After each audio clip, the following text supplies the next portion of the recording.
Hello, this is Tom from the Dreamcast Junkyard. This is issue 1 of Dreamcast magazine. Dreamcast magazine was the best-selling unofficial Dreamcast magazine during the console's lifespan. There were several other magazines, one of which was DC UK. There was also Dreamcast Monthly, and then who can forget the official Dreamcast magazine. This is the one that came with the Dream On demo discs in the UK or in other PAL countries as well. I know there's an American version and also a Japanese version, but today I just want to focus on Dreamcast magazine from Paragon Publishing. The reason being that a friend of mine, a guy called Steve, sent me in the post last week pretty much the entire back catalogue of Dreamcast magazine. I did have a few copies from my old collection, but he contacted me on Twitter and asked me if I wanted basically the whole lot, and I said yeah, obviously. I paid for the postage, and then lo and behold, up in the post turned up pretty much all of the Dreamcast magazine back issues, so thanks to Steve for that. You know who you are, you're probably watching this. So I just thought it'd be cool to go through the magazine and just have a quick look at the different sections and the pages. I may go through each one in sequence, you know, as time goes on, but this is just to give you a feel of what the magazine was actually like. So I'm just going to move this over here to my pre-marked spaces on the floor so you can still see the magazine. So yeah, this is issue 1, and you know, it's got the Soul Calibur cover. It also came with a free Sonic Adventure Solutions guide. Dreamcast Solutions was a kind of spin-off magazine that was quite popular, certainly in Europe, because they were, you know, dedicated to different games. So there was one for Sonic Adventure, that's like a mini version that came with this magazine. There was one for House of the Dead 2, there was Crazy Taxi, there's a Shenmue one, like a walkthrough book, so they were quite good. They were like bookazines, you know, you get them in the newsagents, and it was literally just about one particular game. Maybe at the back they would have a little section for other games, but yeah, for issue 1 there was a small Dreamcast Solutions taster version, if you will. Okay, let's move into the first section of the magazine. Advert there, you've got, you know, welcome to the future of video gaming.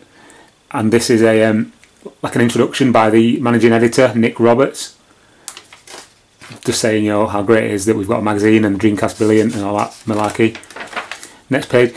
Looking back through these magazines, it's quite, not sad, but you can see how much like fervour there was for the Dreamcast, you know, and how much it was anticipated, and it was going to be like, yes, this is Sega coming back from the brink, and now it's amazing. And then, you know, we all know how the story ends, but in these early days of the Dreamcast, it was just a really exciting time.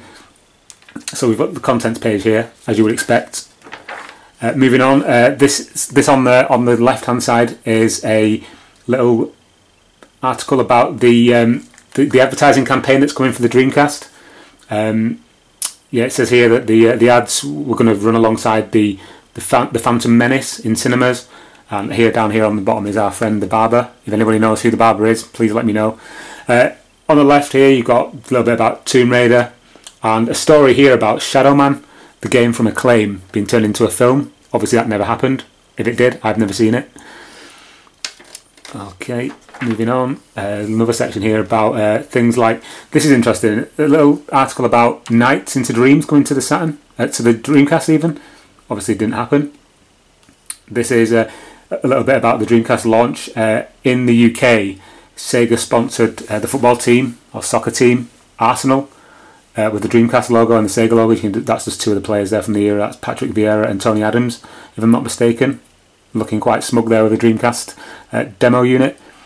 Here on this side, a little bit of speculation about potential Tekken coming to the Dreamcast. Obviously, that never happened. And yeah, up there in the top right, sorry, there's a tiny little article here about Robbie Williams' songs being used in the Dreamcast adverts, which I did allude to in the article I did on the Dreamcast Junkyard about the Barber-based adverts. Here on this page, we've got comparisons between the different competing consoles from the time, the N64 and the PlayStation, and then Dreamcast down here. And this section here is quite interesting because in Dreamcast magazine they did this thing where they would highlight a certain Dreamcast PC game that they thought may come to the Dreamcast in the future, and yeah, some of them came true and others were obviously wishful thinking. Here we've got Hidden and Dangerous, which came out. Half-Life kind of came out.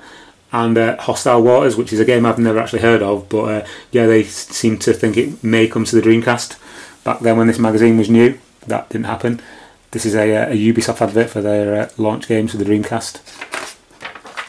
And then, as you would expect for the first issue of a magazine focused on the Dreamcast, you've got this feature which is all about the system, the specs, you know, what peripherals are available, that kind of thing. Kind of like a buyer's guide, really.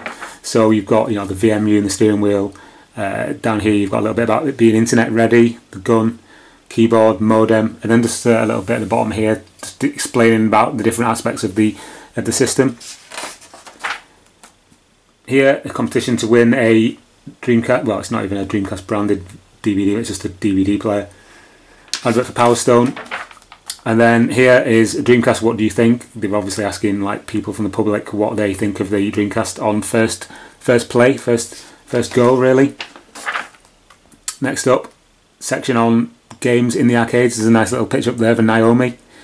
And Crazy Taxi, Zombie Revenge, they obviously both came to the Dreamcast eventually. Dead or Alive 2. Jurassic Park The Lost World never did. Don't know if it was ever in production for the Dreamcast, the light gun game. But it's on there anyway. Another advert for Shadow Man. Now we're moving into like the sort of preview section of the magazine. I really do like the design style of this magazine. It's really busy, you know, there seems to be a lot going on the pages. It's just bursting with information. It looks, and you know, as I said earlier on, back when the magazine launched, it would have been like, wow, there's so much going on for the Dreamcast, this is like the place to be kind of thing. So let's have a look. We've got Soul Calibur. It's hard to imagine a time when Soul Calibur wasn't actually out yet for the Dreamcast, because it is seen as one of the Dreamcast's, you know, key titles. But when this magazine came out, this was still in development.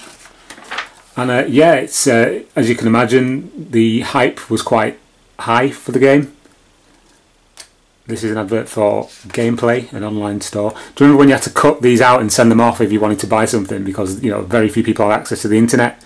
So you would have to like fill in your name, what games you actually wanted and how much they were, and then fill out your card details, send that off in the post, and then you get your games back, like, you know, a couple of weeks later or whatever. That's interesting. Game Boy Pocket Color there for $59.99. UEFA Striker, you know, I do like UEFA Striker, but one thing about it I really dislike is the fact the goalkeepers don't have any gloves, which I just think is really odd. It's obviously just using the same model as the players, the outfield players, with a different kit, but I just think it's really lazy. Anyway, Shenmue, this clearly was from a time like before Shenmue was even close to being released, so this is from like late '99, as you would imagine, with the launch of the system. So yeah, I mean, well, it says here it was 70% complete at the time this was put together. MSR, I do like early MSR footage or images because, you know, a lot of it is lost to the mists of time. I did recently do a video on the alpha version that was discovered by a guy called James. Well, not discovered but bought, and these shots look like they are from that actual version. So you can see the headlight effects are slightly different to what we got in the final version of the game. What does it say there? It says 75% complete here. Moving on, Toy Commander. I'm sure most people have played Toy Commander. It's still a great game. Looks amazing. And yeah, that's a feature there on the game, as it was 80% complete. More Shadow Man. By the time this magazine had come out, Shadow Man was already out on the N64. So quite why there's so much excitement for the game. You know, for the Dreamcast, I'm not sure. I did play. I own the Dreamcast version, and it's not that much better than the N64 version, if better at all. It's, you know, it's as good. Speed Devils. This was actually the first game I ever played for the Dreamcast. Well, not ever played, but owned. So yeah, it's got a special place in my heart. And this is just going through the different tracks and the, you know, the weather conditions and the lighting effects and stuff. So yeah, at this point it was 90% complete. Mortal Kombat Gold. Here it was 95. Well, it's saying it was 95% complete, but the swirl is not very full. Oh, I'm guessing. No, wait a minute. The anticipation rating is the swirl. Yeah, sorry, my bad. But yeah, Mortal Kombat Gold, quite a janky fighter, but fun. Soul Fighter, again, not the best game, but is cool for, you know, half-hour blast if that's your bag. Truck Style, another game that's quite iconic from the Dreamcast launch. I'm not a big fan, to be honest. I don't really like the controls, but it looks good. And yeah, it's a futuristic hoverboard racing game. Monaco Grand Prix.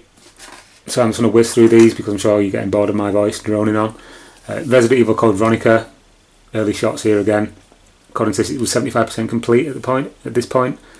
And the anticipation rating, as you would imagine, is quite high. As you can see, the swirl is quite full there in the bottom right of the page. Moving on. So we've moved on to the review section now. There's no real kind of differentiation between reviews or previews. But yeah, now we're in reviews. So Sonic Adventure, big marquee release for the Dreamcast. Like, this is the game, was like, buy Dreamcast, this is what you can do with it. This is like a showcase really for the system. So Sonic Adventure, just going through, you know, full review. It's quite a big review. 90% down there. Next, Ready to Rumble Boxing. Again, another launch title for the Dreamcast. It was, you know, really, was an eye-opener really. When I first saw Ready to Rumble playing on a demo unit in game, I was just like, wow, this is truly next gen. You know, it looked like nothing I'd ever seen before. It looked like a playable cartoon, you know, the characters and things. So yeah, this one got 89%. Moving on, Sega Rally 2. This one got 91%. A couple of adverts there. Virtua Fighter 3 TB. See what this one gets. 93% for Virtua Fighter 3 TB. You will know I am skipping past these adverts because they're all quite generic and all similar, but they are this, like, you know, the same. That is probably the worst attempt at a Dreamcast logo I've ever seen. I don't really want to zoom in because if I try and zoom in too much I'll mess up where my camera's positioned, but that's pretty poor. It's up there as well. Good God. Okay, next review, House of the Dead 2. See, I love the aesthetic that they've done. They've done with all the blood spatters, and it just looks really, really cool. Obviously, it's a professional magazine, but yeah, not a lot of magazines that I can remember did this kind of thing back then. 91%. Another one, advert here, software first. Power Stone review. 92%. And then just a page of adverts. Millennium Soldier Expendable. I recently played this one again. I quite like it. It's quite a good, fun, brainless shoot 'em up. 80%. Hydro Thunder. One of my favourite games on the Dreamcast, I must admit. And this one gets 79%. Bit harsh. I would have maybe given it sort of mid to high 80s. But yeah, it's not a bad review score by any means. And then just a little, you know, a little cheat section here, you know, a continuation of the thing that's on the front cover, the book, the Dreamcast Solutions brand. Another massive advert. CEX, if you don't know, is a massive chain in the UK. They used to be called Computer Exchange, as you can see, but now it's called Entertainment Exchange. And they have stores in most major cities and towns. And they are like renowned for massive queues at the till. Quite cheap games, but like really poor trading prices, and usually they also sell second-hand games for more than they are in like the other main stores, brand new. So it's kind of a bit of a hit and miss really whether you get a good deal in Computer Exchange or not, or CEX as it's now known. But this is quite cool because it's an old advert, just giving you the different locations of the stores. According to this advert, they've only got what, 10 stores, but now they're kind of like national, so they're all over the place. But this is quite a nice little snapshot of the start of CEX. Subscribe page, more adverts. Forecast, which is again like a quick look at what's coming up in the future for the Dreamcast. We've got Street Fighter Alpha 3, Echo, Vigilante 8, which is a port of the N64 and PlayStation game. Castlevania obviously never came out. That's quite a famous one that never actually materialised. But yeah, these are the usual shots you get at the bottom. Sega Bass Fishing, Blue Stinger, the awesome Blue Stinger, V-Valley 2, Seaman, Marvel vs Capcom, Rayman 2, The Great Escape, and then over here we've got a couple of other things. The most interesting thing here is Midnight GT, which is another game that never saw a release for the Dreamcast, and Armada, which only came out in the US. Obviously a pen as well. And yeah, here we've got Rally Masters. Again, This game never came out, as far as I know. Well, not as far as I know. It didn't come out. This is by Gremlin, and yeah, this is actually news to me because I've not actually read through this properly yet. Take the Bullet. We did a video on that very recently, so you can see that if you just have a look at my other videos on here or on the Dreamcast Junkyard site. Deep Fighter, that did come out, and EPGA, another one from Gremlin that I wasn't aware of until I just flipped onto this page now. So you're getting two interesting games here, Rally Masters and EPGA. And then onto the final page, you know, this is next week or next issue kind of thing, and a little thing you can cut out there in the shape of a Dreamcast pad to tell the newsagent to reserve your copy. And on this page here, just another advert for Dreamcast, really.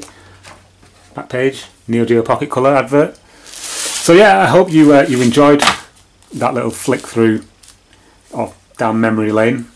So this is issue 1 of Dreamcast magazine. Like I say, I more than likely will be going through the other ones as well. I've got about 30 copies now of 30 issues of the magazine, so hopefully if you can put up with my horrendous voice, then you'll get to see more of these in the future.